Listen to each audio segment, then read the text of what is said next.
ایک جیلم کا لٹ ہے, ایسا کمینہ بندہ ہے, پتہ نہیں کہاں سے بدبخت نکل کے آ گیا, بیٹھا کھڑ دے وچ, اور ساڈے کئی ایسے پاگل قسم دے لوگ نے انہوں سننا شروع. تانوں شرم تے یا نہیں آوندی؟ نہ تو پیو نو ویکھیا, نہ تو اپنی ماں نو ویکھیا تے نہ تو اپنے علماء نو ویکھیا, اینوں کو وکھرا دین سمجھ آ گیا ہے. اج خدا دا خوف کریا کرو. اگر کوئی ادا منن والا چوڑ بیٹھا میں دسو تھوڑی ہور رینج ٹائٹ کراں. پتہ نہیں کہاں سے یہ بدماش آ جاتے ہیں اور قرآن کی من مانیاں تفسیریں کرتے ہیں, اور تو انجینئر ہے, رکشے کھول کے کس, تیرا تعلق ہی نہیں دین دے نال. دین اسا 14 سال پڑھیا, ساڈے نال گل کرنا. یہاں آگے نئی باتیں آج کل ایک نئی بات نہیں جی, یہ ساریاں نمازاں صرف فرض ہی پڑھنے چاہیے نے. چوڑ دا پتر ہے, تینوں کنے آ کے اب پوچھو اس کمینے نو کون ہے جو کہتا ہے کلے فرض پڑھو. اگر کوئی قوم, کوئی اللہ کے بندے اللہ کے سامنے سجدہ کرنا چاہتے ہیں, تینوں درد ہی کا دیے مردیا, انہوں اللہ دے سامنے سجدہ کر لین دے. اب یہ کہتا صرف فرض باقی سارا کوئی چھڈو. کیوں بھائی؟ تے تیرے دے وچ گستاخاں فرق کی, وہ بھی کہندے نے نبی ساڈے ورگا, نبی دی شے چھڈو. اے پاویں نبی دی سنت ہے, پر پتر دی فضیلت ایڈی وڈی ہے, جے پڑھے گا تے اللہ جہنم تو تینوں بچائے گا. سورہ الروم میں اللہ تعالیٰ نے فرمایا منیبین الیہ واتقوا, رجوع لاؤ اللہ کی طرف اور اس سے ڈر جاؤ. وَأَقِيمُوا الصَّلَاةَ, اور نماز کو قائم کرو.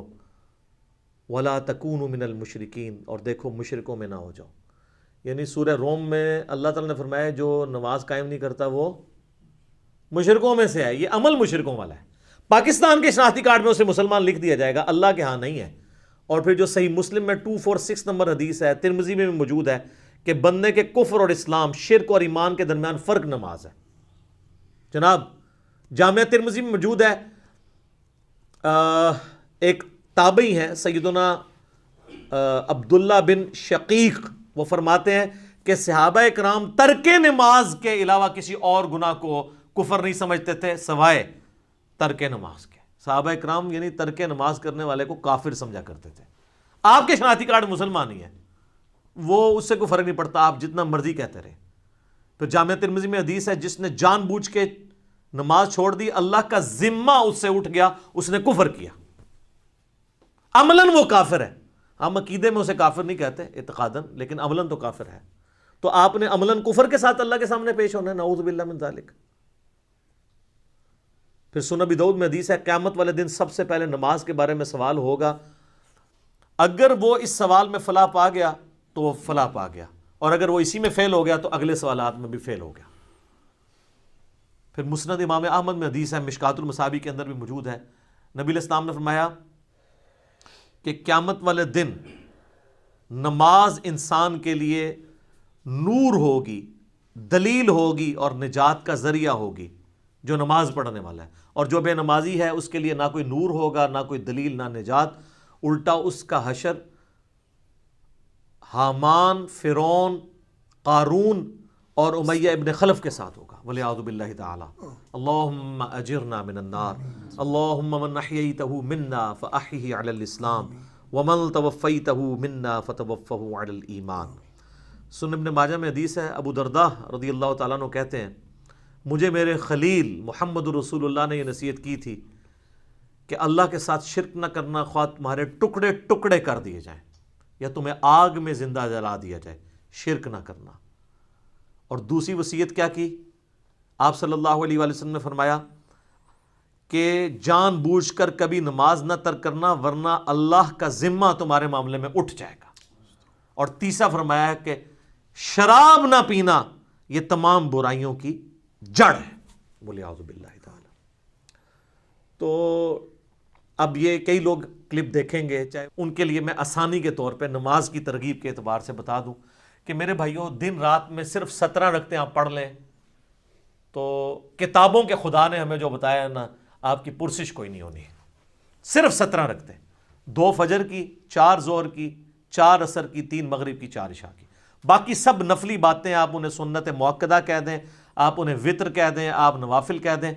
جو اوبلیگیٹری نماز ہے نا جس کی پرسش ہونی ہے وہ 17 رکھتے ہیں, جس پہ سنی شیعہ کا اجماع ہے.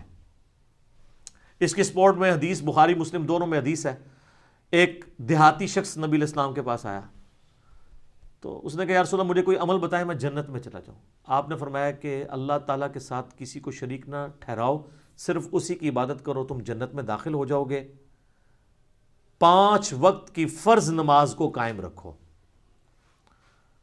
فرض زکوٰۃ ادا کرو اور فرض روزے رکھو۔ حج اس وقت تک فرض نہیں ہوا تھا۔ یہ 4 باتیں آپ نے ارشاد فرمائی۔ شرک نہیں کرنا، شرک پہلی چیز ہے بھائی جی جس تو بچنا ہے۔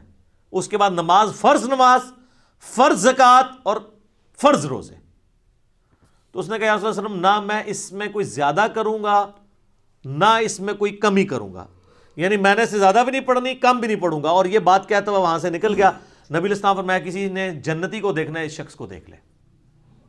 اچھا، اسی کو سپورٹیو ایک اور طریق ہے بخاری اور مسلم میں، وہی بخاری مسلم دونوں میں ہے، کہ ایک اس طرح نجد کا رہنے والا ایک پینڈو شخص جو پرانگدہ حالت تھی جس کی حضور کے پاس آیا، تو وہ اسی لیے آیا کہ اللہ کے نبی علیہ السلام کے اوپر ایمان لے کر آئے۔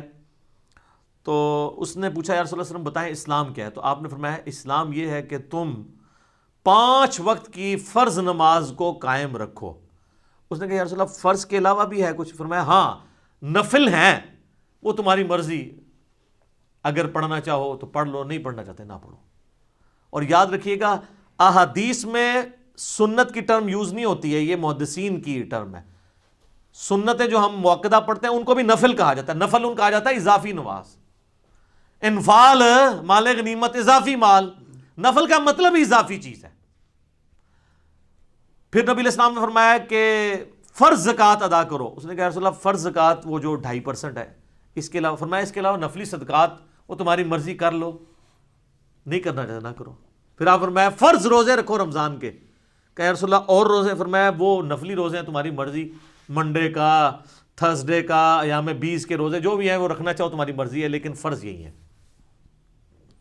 تو اس نے کہا کہ اس رب کی قسم جس کے قبضے قدرت میں میری جان ہے، نہ میں اس میں کوئی زیادتی کروں گا، بس جتنا دسیا اس تو اگے نہیں، میں نہ اس میں کمی کروں گا۔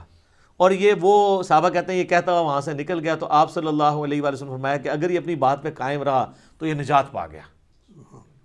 یہ بالکل کلیئر کٹ ہے کہ فرض نماز آپ نے قائم رکھنی ہے۔ اچھا، لوگوں کو یہ بات سمجھ نہیں آتی تو میں نے ان کے لیے اینٹی وینم اور پھکی تیار کی ہے ایک، کہ کبھی آج تک کسی نے کہا ہے کہ جو پیر اور جمعرات کا روزہ نہ رکھے اس کے رمضان کے روزے قبول ہی نہیں ہوں گے۔ تو یہ نفلی روزے نہیں ہیں، سنت روزے ہیں۔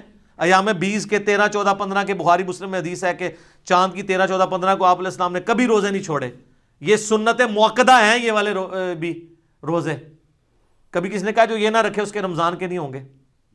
کبھی کس نے کہا جو عام صدقہ خیرات نہیں کرتا اس کی زکوٰۃ بھی قبول نہیں ہوگی۔ الٹا یہ تو بڑے بڑے لینڈ لارڈ کو کہہ رہے ہوتے ہیں بس زکوٰۃ دیں، پھر کم چک کے رکھو جو مرضی، سانو بس مدرسے نو زکوٰۃ دے دو تہاڈا مال پاک ہو گیا، 2.5% ہی دے دو۔ نماز کے بارے میں کیوں ساتھ رکھتے ہیں اور ایڈ کرتے ہیں؟ چھڑی عشاء دی 17 رکعتاں دس دیتیاں نے صرف عشاء کی، حالانکہ دن رات میں 17 رکھتے تھی، 2 فجر، 4 ظہر، 4 عصر، 3 مغرب، 4 عشاء۔ انہوں نے کتنا ظلم کیا اور لوگوں نے نماز پڑھنی چھوڑ دی اس کی وجہ سے۔ الحمدللہ ہماری ویڈیوز کی برکت سے ہزاروں لوگوں نے نماز شروع کی ہے جب ان کو یہ ثانی پتہ چلی کہ یار اصل نماز تو یہ ہے جس کا سوال ہونا ہے۔ پھر دوسری سہولت ہم نے دے دی نماز جمع کرنے والی کہ بھئی مسلم شریف میں اوپر تلے 10 احادیث ہیں 1629 سے آن ورڈ کہ اللہ کے نبی علیہ السلام نے بغیر خوف کے، بغیر بارش کے اور مدینہ شریف میں بغیر سفر کے ظہر اثر کی نماز جمع کی اور مغرب اور عشاء کی۔ تابعین نے پوچھا کیوں کیا؟ تو ابن عباس نے کہا تاکہ امت کے لیے آسانی ہو جائے اور کوئی تنگی باقی نہ رہے۔ پھر بھی اگر ان کو زیادہ تکلیف ہے تو کم از کم جو مسئلہ یہ خود مانتے ہیں کہ ظہر آخری وقت میں اور عصر پہلے وقت میں آپ پڑھ سکتے ہیں، مثلا آج کل آلموسٹ کوئی 3:45 بجے عصر کا وقت داخل ہو رہا ہے، تو اگر کوئی شخص 3:40 پہ یا 3:35 پہ ظہر پڑھ لے اور 3:45 عصر کا وقت داخل ہوتے ہی عصر کی نماز پڑھ لے تو وہ اپنے اپنے وقت میں ادا کر رہا ہے۔ اس میں جمع کرنے والا بھی جو حنفی گناہ بتاتے ہیں وہ بھی نہیں شمار ہوگا۔ اس طرح ہی بتا دیتے کم از کم بچوں والی عورتوں کو تو آسانی ہو جاتی، نمازیں جمع کرنے والی آسانی، اور خالی فرض اس کی وجہ سے لوگوں نے نمازیں شروع کر دی ہیں اللہ کے فضل سے۔ اور ڈیٹیلڈ میرے کلپ اس کے اوپر موجود ہیں، نمازوں کو جمع کرنا کیا حرام ہے۔ میں نے ساری احادیث HD کیمرے میں ڈسپلے کی ہیں کہ ہر طرح سے جمع کر سکتے ہیں، ظہر کے ساتھ عصر، عصر کے ساتھ ظہر، درمیان میں بھی کر سکتے ہیں، جمع تقدیم بھی، جمع تاخیر بھی، جمع سوری بھی، اس طرح مغرب کے ساتھ عشاء یا عشاء کے ساتھ مغرب یا درمیان میں بھی کر سکتے ہیں۔ آپ فجر کو الگ پڑھنا پڑے گا۔ تو بلکہ ہمارے تو ایک ملک صاحب نے ملکین بھی ایجاد کی ہوئی ہے کہ آپ اذان مغرب سے آدھا گھنٹہ پہلے ظہر اثر کو جمع کر لیں اور مغرب کا وقت داخل ہوتے ہی مغرب عشاء کر لیں چاروں کٹھی. اگر کوئی واقعی مجبور ہے، جس طرح آج کل ڈاکٹرز کے لیے ٹائم نکالنا یا ہمارے پرائم منسٹر کے لیے یا جو لوگ ان ڈیوٹیز میں لگے ہیں ٹائم مشکل ہے، تو وہ ملکین بھی پڑھ سکتے ہیں. ویسے یہ نام اس کا ربو ہی ٹھیک پہ گیا. ویسے تو ملک صاحب نے نا یہ بادشاہاں دی نماز ہے جنہیں کوئی ٹائم نہیں ہوتا. ملکین دو طریقے نال ٹھیک ہوگی ملکین، تو وہ آپ پڑھیں. لیکن میں ایک انصاف کروں، ابو داؤد میں ایک حدیث ہے کہ نبی علیہ السلام فرمایا قیامت والے دن اگر کسی شخص کے فرضوں میں کمی نکلی تو اللہ تعالیٰ فرشتوں سے کہے گا کہ اگر اس کی کوئی نفلی عبادت ہے نا تو وہ فرضوں کی جگہ تول لو. سنت نہیں، نفلی. یہاں سے بھی پتہ چلے گا کہ سنت کو نفلی کہا جاتا ہے ٹرم میں، حدیث کی ٹرم میں. تو سنت موقدہ اگر آپ پڑھنا چاہتے ہیں ضرور پڑھیں، یہ آپ کو فائدہ ہی پہنچائیں گے. اور کئی لوگوں نے فرض شروع کیا، آہستہ آہستہ خود بخود سنت کے اوپر آ گئے. لیکن شروع میں آپ لوگوں کو تکلیف میں ڈالیں گے نا تو یہ آپ زیادتی کر رہے ہیں. وہ بخاری مسلم میں حدیث ہے کہ نبی علیہ السلام فرمایا جو فرض کے علاوہ 12 رکعتیں پڑھ لے اسے جنت میں محل ملے گا. 4 زور سے پہلے، 2 زور کے بعد، 2 مغرب کے بعد، 2 عشاء کے بعد اور 2 فجر سے پہلے. اس کے اوپر میرے لادہ سے کلپ موجود ہے. اور باقی وطر جو ہے وہ یعنی سنت موقدہ وہ بھی ہے. سنن کبریٰ البیہقی میں، المصنف ابن ابی شیبہ میں مولا علی کا قول ہے کہ وطر سنت ہے، سنت ہے، سنت ہے، مگر اسے مت چھوڑو، پڑھ لو. اور صحیح بخاری میں موجود ہے، قاسم بن محمد بن ابی بکر کہتے ہیں کہ میں نے صحابہ کرام کو 3 رکعت وطر پہ پایا، البتہ ایک پڑھنے میں حرج نہیں ہے. جواز کی حد تک درست ہے، پسندیدہ نہیں ہے. ویسے تو نہ بھی پڑھے کوئی مسئلہ نہیں ہے، فرض نماز ہے. اور اگر کوئی بالکل سست ہے تو ایک ہی پڑھ لے. الموطا امام مالک میں فاتح ایران سعد ابن ابی وقاص کے بارے میں امام مالک نے نقل کیا ہے کہ وہ پوری زندگی عشاء کی 5 رکعتیں پڑھتے تھے، 4 فرض اور 1 وطر، پوری زندگی. تو ان کے اوپر تو کوئی فتویٰ نہیں لگا کہ سنت موقدہ چھوڑ دی ہے. اچھا اب ہم یہ حدیثیں نکالتے ہیں تو یہ کہتے ہیں یار یہ عوام کے سامنے تو نہیں گلاں کرنی چاہیے. سر عوام کے سامنے ہی تو کرنی چاہیے. خواص تو پہلے ہی اللہ کے فضل سے اتنی نمازیں پڑھ رہے ہیں، وہ تو پڑھتے رہیں گے. عوام الناس تو پڑھتی کوئی نہیں ہے، ان کو پڑھانے کے لیے باتیں کرنی پڑ رہی ہیں. یا تو کہ میرے کہنے سے لوگوں نے تہجد اشراق چاہت چھوڑ دی ہو یا میں نے خود چھوڑ دی ہوئی ہو، پھر تو آپ کو بلیم کریں. اور اگر کوئی چھوڑ بھی دیتا ہے تو اس کے اوپر کوئی اس طرح کی گرفت تو نہیں ہے. لیکن جو نہیں پڑھ رہے، مجھے کئی لوگوں نے یعنی خود رابطہ کر کے کہا کہ جی ہمارے گھر والے نماز نہیں پڑھتے تھے، جب سے پتہ چلا تو یہ نماز شروع کر دی ہے کہ یار فرض رکھتے ہی پڑھنی ہے. پھر آہستہ آہستہ کئی لوگوں نے کہا آہستہ آہستہ پھر خود سنت کا بھی شوق پیدا ہوا. انہوں نے جو ظلم کر کے اتنی لمبی لمبی رکھتے لوگوں کو بتائی ہیں اور اس کی وجہ سے لوگ متنفر ہی ہوئے ہیں. البتہ یہ جو باہر اذانیں ہو رہی ہوتی ہیں یہ کافی ہیں. گھر میں جماعت قائم کرنے کے لیے آپ کو الگ اذان دینے کی ضرورت نہیں ہے. اگر آپ دینا چاہتے ہیں تو وہ اس حدیث پہ بالکل قیاس درست ہے جو ابو داؤد اور نسائی میں ہے کہ تیرے رب کو اس گڈریے پہ بڑا پیار آتا ہے جو اکیلا. ظاہر اب یورپ امریکہ میں تو اذانوں کی آواز نہیں آتی، وہ تو گڈریے کی مانے دی ہے نا، وہ چارے دور دور آباد ہیں وہاں پہ اگر کوئی دیر ہے. اور یہاں پہ میں اسلامی بہنوں کے لیے ایک مسئلہ بتا دوں، وہ اکثر پوچھ رہے ہوتے ہیں کہ جی اذان کا انتظار کرنا ضروری ہے. نہیں، جیسے ہی آپ کے ٹائم ٹیبل کے مطابق ٹائم داخل ہو جائے نماز کا، اذان جماعت قائم کرنے کے لیے ہے، اقامت جماعت قائم کرنے کے لیے. نماز چونکہ بچوں اور عورتوں پہ جماعت واجب نہیں ہے، جیسے ہی داخل ہوا ہے، جس طرح آج جہلم میں وقت آلموسٹ 12:13 پہ داخل ہوا ہے ظہر کا، تو اذانیں تو یہاں پہ 11:45 شروع ہوتی ہیں کیونکہ 1 بجے نماز ہوتی ہے، 1:30 بجے، تو 1:30 والے 1:15 دیتے ہیں، تو آپ 12:15 نماز پڑھ سکتے ہیں. ٹائم داخل ہونا ضروری ہے. تو یہ ایک شرعی مسئلہ میں نے بتا دیا.